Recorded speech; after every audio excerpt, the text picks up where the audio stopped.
गोवंडी में बुलडोजर कार्रवाई पर विधायक अबू आशिम आजमी का बयान, नहीं टूटने देंगे गोवंडी में निर्माण।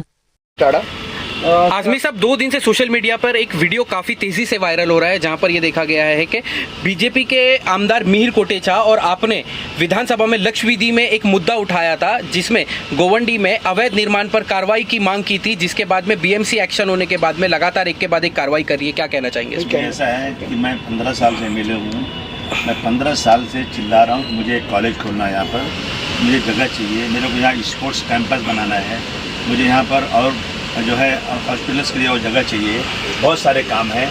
गवर्नमेंट के पास कोई जगह ही नहीं है। जो जगहें हैं 15-15 एकड़ लोगों ने इलीगल इंक्रोच कर रखा हुआ है, उन जगहों के लिए मैं पिछले 5 सालों से लगातार चिल्ला रहा हूँ। कॉर्पोरेशन के लोग जाते हैं, थोड़ा सा तोड़ते हैं, आते हैं, बोले फिर तोड़ेंगे और जाते हैं नहीं, फिर बन जाती है वो।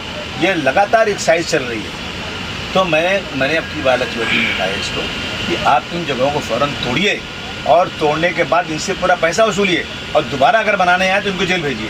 क्या गलत है भाई? हमारा इलीगल। अच्छा, मैं एमएलए यहाँ का हूँ, मैं घर तोड़वाऊँगा यार? पागल हो गया हूँ क्या मैं? और इसके बाद यहाँ कुछ लोग हैं जो लोग पुराने घरों की आरटीआई निकालते हैं, लोग हैरान है, परेशान है बेचारे। एक टीचर हैं, लोटस में रहते हैं, 35 साल बेचारे, उसका घर तोड़वा दिया, कहा कि 5 लाख रुपया दो, नहीं तोड़ा। और कहाँ बैठ के बात किया? बात करते हैं चाहे कॉर्पोरेशन में, आदमी डर जाता है, पैसे नहीं उनका 5 लाख कहाँ से देंगे? वो घर उनका टूट गया। मैंने कहा कि जो घर बन चुके हैं उन घरों को हाथ बिल्कुल लगा नहीं सकते। अगरचे आपको लगता है कि बहुत आपको ज़्यादा प्रेशर आ रहा है, आप बहुत बड़े अच्छे ऑफिसर हैं, तो पहले उन अफसरों को बुलाइए जिन्होंने ज़माने में वो बना है। और यही कहा था मनोहर जोशी ने कि 1 जनवरी 1955 के बाद जो भी झोपड़े बनेंगे वहाँ के अफसर जिम्मेदार होंगे और वहाँ के पुलिस वाले जिम्मेदार होंगे। तो अगर जो बना है उसके बाद में तो जिम्मेदार कौन है? उसका है, पुलिस वाले जिम्मेदार हैं। बिना पैसे कोई घर बनता है क्या? आप बता दो। यहाँ पे उनसे पैसे भी ले लिए आपने और फिर उनका घर तोड़वा रहे हैं। तो ये इस तरह के लोग हैं। कितने पूरे बॉम्बे में कितने लाखों घर होंगे जो 2-3 माले होंगे या इस तरह होंगे? मेरे एरिया में खाली है क्या? और ये एरिया दिखता है इनको फिरका परस्तों को? हमारे इलाके में कोई घर नहीं टूटेगा, कुछ नहीं।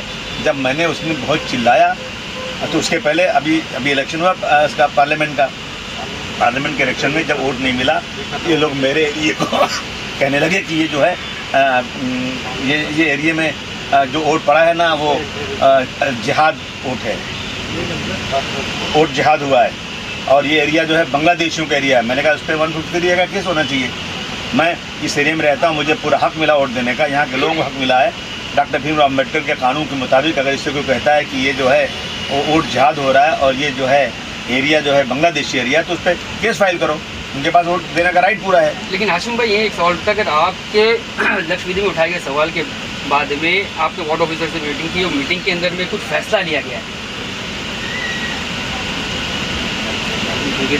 हाँ, कभी कल हाँ फैसला लिया गया ना, एक घर भी हाथ नहीं लगा सकते आप लोग। हाशिम, अगर हाथ लगाया जाए आपके बोलने के बावजूद भी, तो जो गरीब जनता है गेहूं के साथ घूम पिसने वाली बात होगी, तो उनका जो नुकसान होगा उसका खामियाजा कौन भुगतेगा? अरे हाथ क्यों लगाएंगे भाई? मैं मेरा काम है उनको रोकना, मैं कोशिश करूंगा।